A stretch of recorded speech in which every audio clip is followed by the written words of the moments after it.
কোন স্থানে নৌকাবাহী চন্দ্রধর আইছে রাত্রি দিনে চন্ডী আপনার স্থানে গেল নৌকা ফেলাইয়া তারা নিজের দেশে আসো দেশেতে আইছে সাধু সানন্দিত স্থানে স্থানে নামি করে বন্ধন ভোজন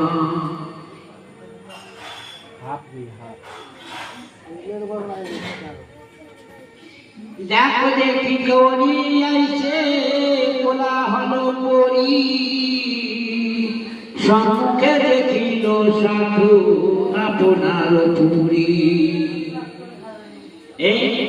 যখন দেশে যেমন কাছে আসে তখন সে বলছে এই আমাদের চম্পক নগরী ঘন্টা মন্দিরা বাজে পাইকারি গায় হরষিত হইয়া যান নাগরা